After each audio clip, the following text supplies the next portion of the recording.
Friends, welcome to RPS physics. तो आज हम डायमेंशन के थर्ड लेक्चर में आते हैं।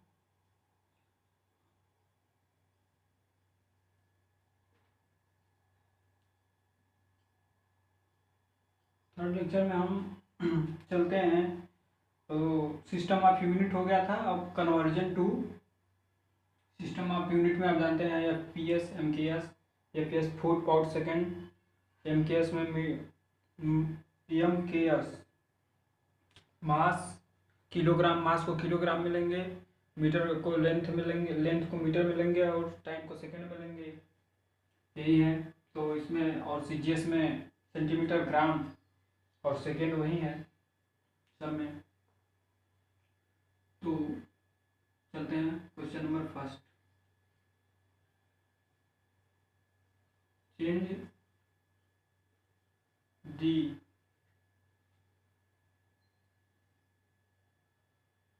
SI unit of force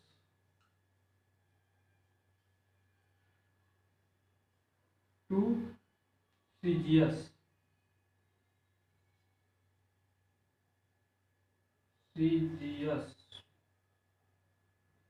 unit of force.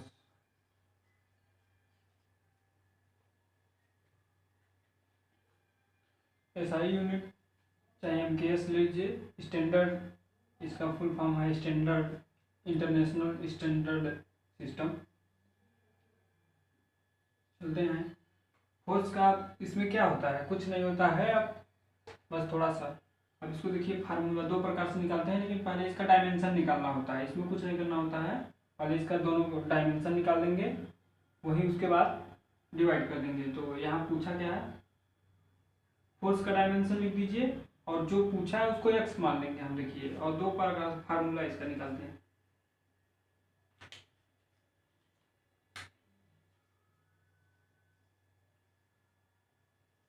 Formula तो डायमेंशन फोर्स का क्या होगा, F equal to M A होता है। तो मास, एम का मास हो जाएगा और एक्सेलरेशन का वेलोसिटी अपन टाइम होता है। तो वेलोसिटी का एल टी के पावर -1 होता है और अपान टी रहेगा तो एल टी के पावर -2। देखिए यहाँ पर एम और A equal to B upon T होता है। तो वेलोसिटी का होता है एल टी के पावर -1 और ये नीचे जाएगा, नीचे से ऊपर एल टी के पावर -2। यही यहाँ रख देंगे,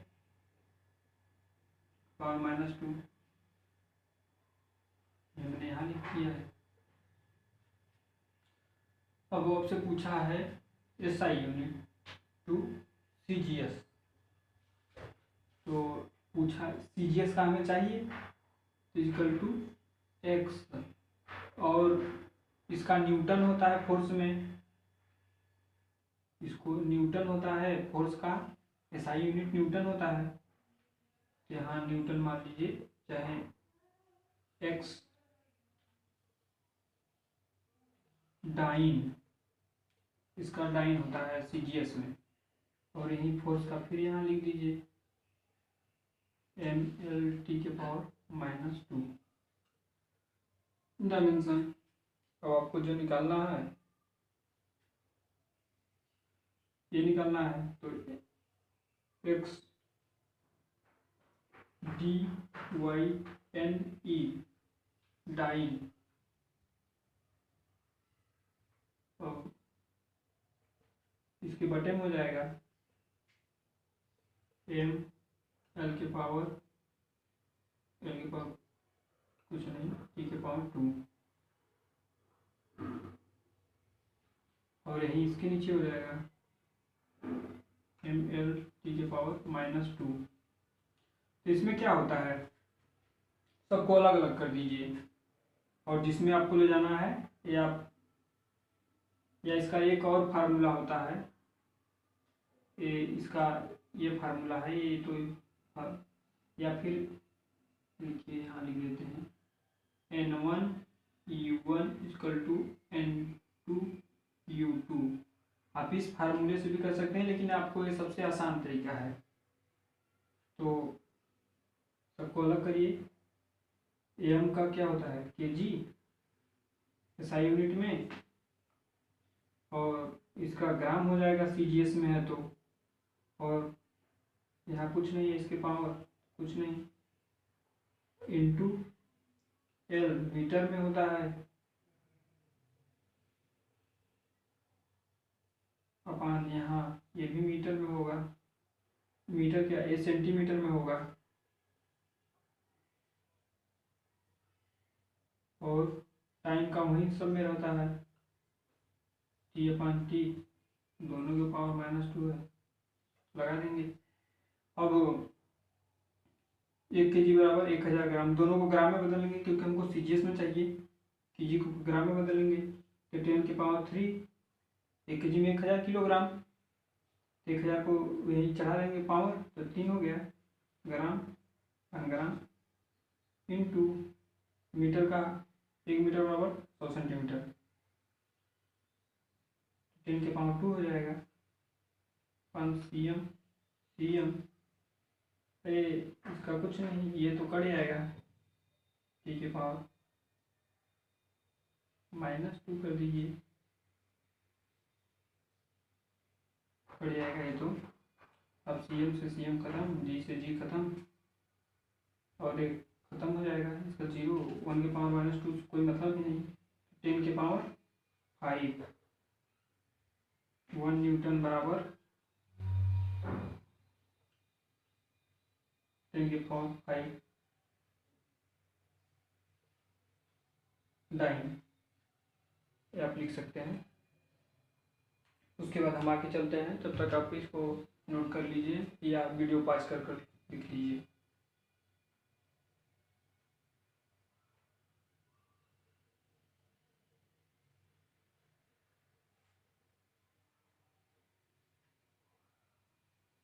अब हम निकाल देते हैं वर्क का, देखते हैं work.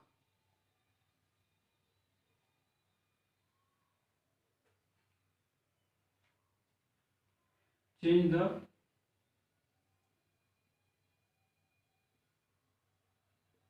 SI unit work, work energy का दोनों एक होते हैं, एक ही होता है,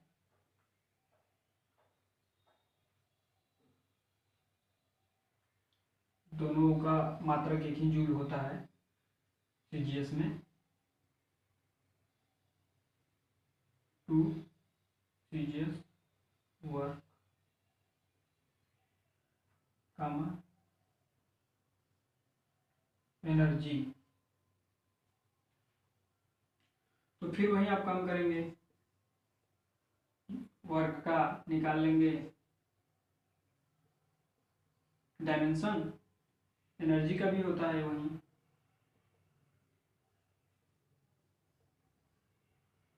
एनर्जी वर्क का दोनों एक ही होता है, तो work upon work, force into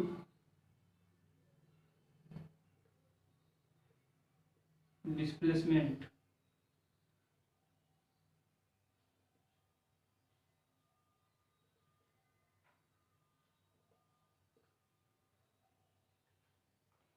displacement हो गया। वर्क आप जानते हैं, यहाँ कोई भी आप काम करेंगे तो फोर्स लगाकर, कुछ मान लीजिए कोई वस्तु है यही है, आप इसको फोर्स लगाएंगे और ये डिस्प्लेसमेंट हो रहा है, तो कुछ ना कुछ कार्य किए हैं आप, वही कार्य है फोर्स इनटू डिस्प्लेसमेंट।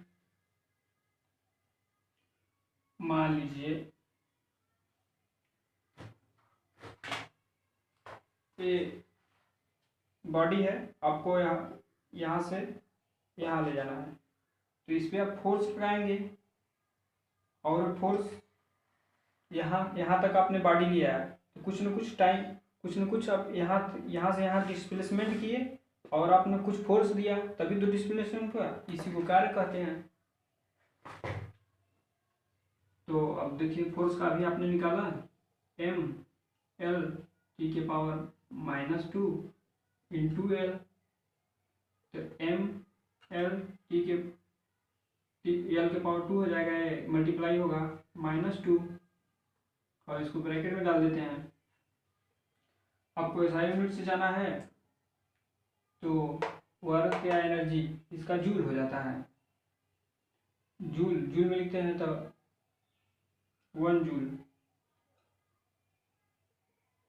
अब निकाल देते हैं इसको, अब यहाँ लिख लीजिए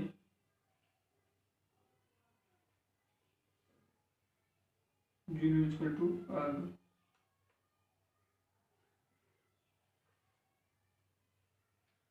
ये अर्ग होता है। सीजीएस में वर्क या एनर्जी का अर्ग होता है और एसआई यूनिट में जूल होता है। तो चलिए चलते हैं, अब वही काम करेंगे। ऊपर जो आपने लिखा टी के पावर 2 एल के पावर 2 टी के पावर -2 और अब एक जूल बराबर निकाल रहे हैं तो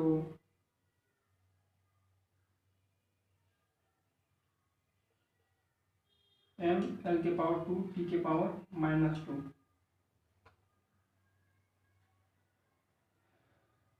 इसका भी वही होगा, डायमेंशन चाहे कोई भी हो। तो अब हमको जाना है किसमें, सीजीएस। सीजीएस का क्या होता है, सीजीएस सेंटीमीटर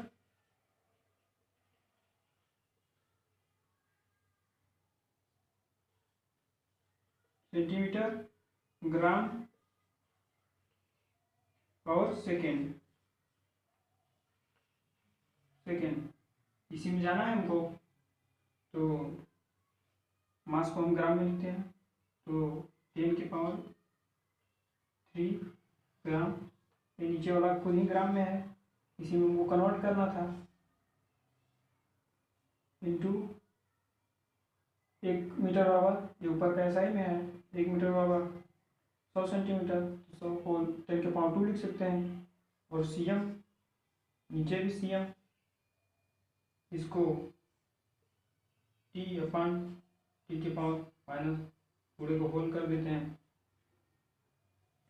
और देखिए मीटर का स्क्वायर था, एकड़ जाएगा एकड़ जाएगा, आगे हो जाएगा 10 के पावर 4 हो जाएगा। और ये कटकर इसका कोई मतलब नहीं, 1 हो जाएगा। और ये 10 के पावर 3 तो क्या हो जाएगा 10 के पावर 7 और 1 जूल बराबर 10 के पावर 7 अर्ग। अब चलते हैं कुछ मोस्ट इम्पोर्टेंट, इसको आप वीडियो पॉज कर लिख लीजिए।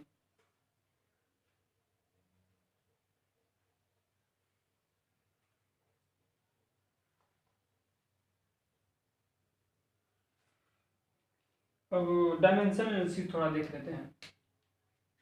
Question number 3, dimension analysis.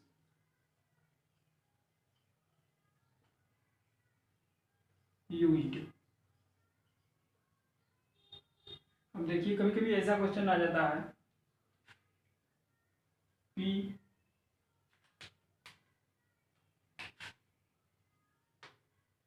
Difference of H rho G, H rho G. अब इसको कैसे करना है, तो चलिए सॉल्व करते हैं इसको भी। इसमें कुछ नहीं करना है आपको, पी प्रोपोर्शनल इसको डिपेंड्स है तो पी प्रोपोर्शनल इसका ऐसे लिख देंगे एच रो जी। और प्रोपोर्शनल कांस्टेंट्स हटाने के लिए ना के रख देंगे तो पी इजकल टू के H rho G, H rho जी हो जाएगा।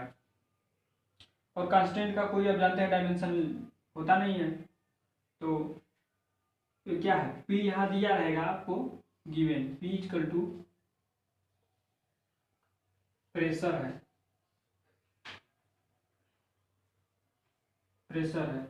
एच जो है लेंथ है, हाइट है तो उसको लेंथ में,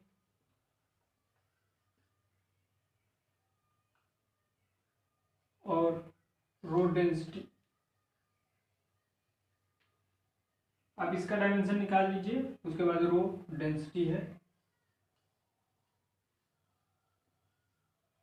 रो डेंसिटी है, और जी ग्रेविटेशनल एक्सेलरेशन है।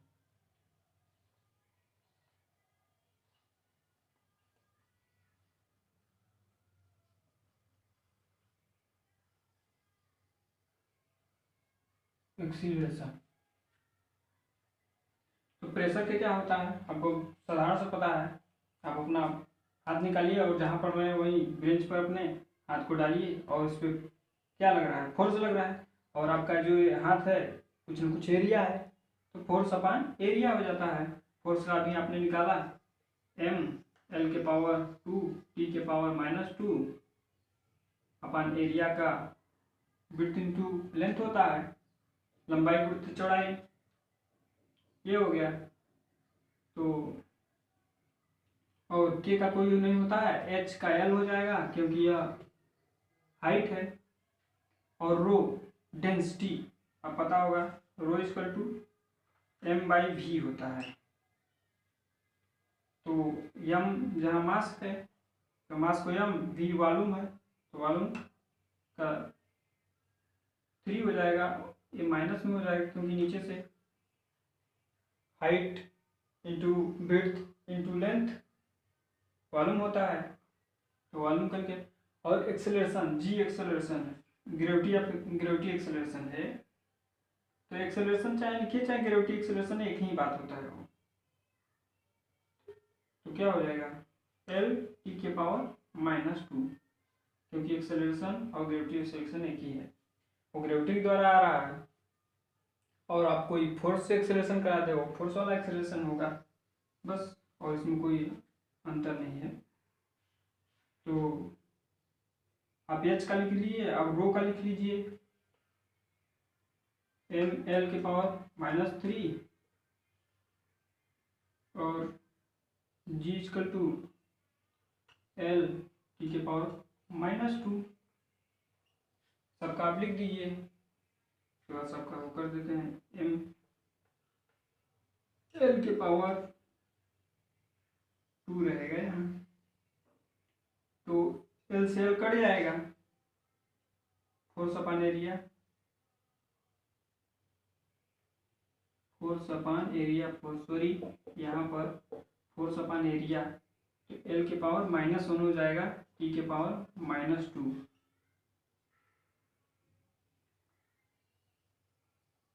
और एल एम एल के पावर -3 एल -2। अब इसका मान रख दीजिए, जैसे समीकरण आप रखते हैं तो इसको ए ले लेते हैं बी सी। अब बी सी का मान अगर 1 आ जा रहा है तो इसके प्रोपोर्शनल होगा, अगर -1 हो जाएगा तो आप उससे आएगा तो आप समझ जाएंगे। देखिए ये एल पर मिल रहा है बी -3, तो पहले हम एम का लिखेंगे, तो एम किसी में है, केवल एक ही में है, तो बी आ रहा है, यहाँ पर इसकी पावर कुछ नहीं है, तो बी इक्वल टू 1। और फिर यल पर चलते हैं, यल देखिए -1 है, तो यहाँ ये समीकरण है, ये फर्स्ट समीकरण था, ये बी का मान आपने निकाल भी लिया, ए प्लस -3b यहाँ प्लस सी इक्वल टू, देखिए इस पे -1 है, इस पे -1 यहाँ लिख देंगे, एक समीकरण हो गया। और दूसरा समीकरण क्या है आपका, किसी में टी है नहीं, केवल एक में है, तो यहाँ 2c -2c होगा इक्वल टू -2, तो माइनस से माइनस खत्म, c इक्वल टू 2 से 2 पे चला जाएगा, c इक्वल टू 1। तो यहाँ b का मान निकालना है आपको, b का मान आपका निकला है, a का मान निकालना है, तो ये समीकरण नंबर 2, ये समीकरण नंबर 3 था। अब समीकरण नंबर बी का मान रख दीजिए इसमें, सी का समीकरण नंबर 2 में, equation 2 put the value of B and C, B and C का वैल्यू रख दीजिए। तो ए का मान निकल जाएगा -3, बी का मान 1 और सी का मान 1 +1। तो क्या हो जाएगा, ए किसी में से निकल जाएगा तो -2, और इसके देखिए यहाँ पर -1 था, तो क्या हो जाएगा -2, जब इधर जाएगा तो प्लस होगा तो -1 हो जाएगा, और इधर क्या होगा -2 हो जाएगा, इधर -1। अब आते हैं एज कल टू -1 + 2, इधर जाएगा तो एज कल टू 1। अब देखिए ए बी सी का मान, सबका मान निकल गया है। ए का मान 1, बी का मान 1, सी का मान 1, सबका ए निकल गया है। तो इसका मतलब ये प्रूफ होता है कि P प्रोपोर्शनल P डिपेंड करता है H रो G पर। देखिए ये सही है। अब इसको लिख सकते हैं। उसके बाद आते हैं सिग्निफिकेंस, उसके रूल थोड़ा जान लेते हैं। सिग्निफिकेंट होता क्या है, क्योंकि वो भी एग्जाम में अधिकतर पूछ ही लिया जाता है कहीं ना कहीं। सिग्निफिकेंट का मतलब समझ रहे हैं, सार्थक अंक, जो दशमलव आकर देता है, पूछता है इसमें सार्थक अंक कितने हैं, वही सिग्निफिकेंट, उसको इंग्लिश में सिग्निफिकेंट फीचर बोलते हैं। तो देखते हैं।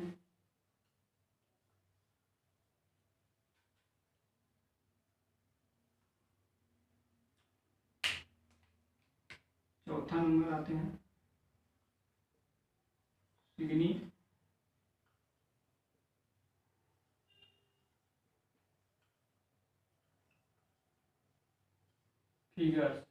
इसके कुछ रूल जान लेते हैं, उसके बाद क्वेश्चन करते हैं।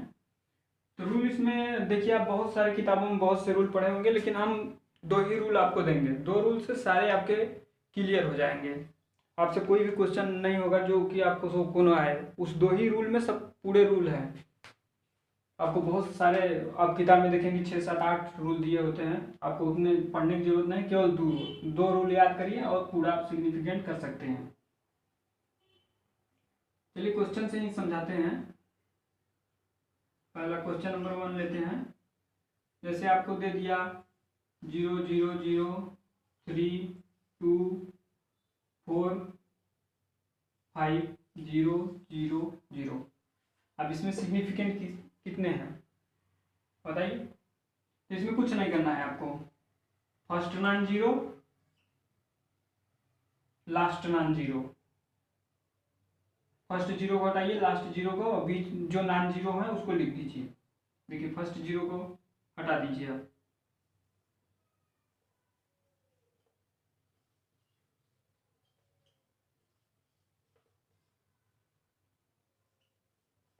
जीरो को हटाइए, इसमें देखिए 32 और 5 कितने हुए, 4 सिग्निफिकेंट हो गए, सिग्निफिकेंट फीचर फिगर।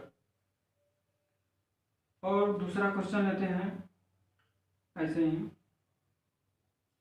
0 0 1 2 3। अब इसमें कितने सिग्निफिकेंट फीचर है। फर्स्ट नॉन जीरो को हटाइए, फर्स्ट जीरो को, सभी जितने नॉन जीरो आपको दिख रहे हैं वो बस उसको लेना है। आपको आगे पीछे सब छोड़ देना है कि जीरो को, सभी जीरो को। तो आपको इतना कितने दिख रहे हैं, 3, इसमें 3 सिग्निफिकेंट हैं। और उसके बाद आते हैं क्वेश्चन नंबर 3 में। अब दशमलव लगा कर दे देता है 0 0 दशमलव 3 4 5। अब इसमें कितने सिग्निफिकेंट फीचर है, इसमें भी वही फार्मूला है। आप सभी फर्स्ट जीरो को हटा दीजिए और इसके पीछे सभी को जोड़ लेना है, चाहे इसके पीछे कोई कितना भी जीरो लगा हो, सबको आप शामिल कर लेंगे। यहाँ पर 3 सिग्निफिकेंट फीचर है, ठीक है। और क्वेश्चन नंबर आते हैं 4,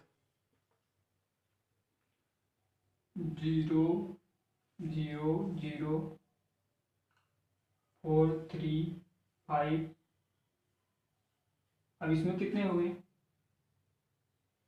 दशमलव के बाद नॉन जीरो के बाद कोई सा भी जीरो हो जाए, सब आपको काउंट करना है सिग्निफिकेंट में। यहाँ पर कितने हो गए? इसको हटा दीजिए, क्योंकि सभी जो जीरो होते हैं उसको हटा देना है आपको, जो दशमलव के आगे पड़े हुए हैं डेसिमल। 3, 5 सिग्निफिकेंट है। और उसके बाद क्वेश्चन लेते हैं आप 6। 0, 0, 3, 6, 9, 8, 9.00। अब इसमें कितने सिग्निफिकेंट फिगर है? डेसिमल के बाद जितने भी जो राइट साइड में आएंगे जीरो, सभी को काउंट करना है सिग्निफिकेंट फिगर में। इसको हटा देंगे आप, फर्स्ट जीरो को हटा देंगे। 4, 2, 6 सिग्निफिकेंट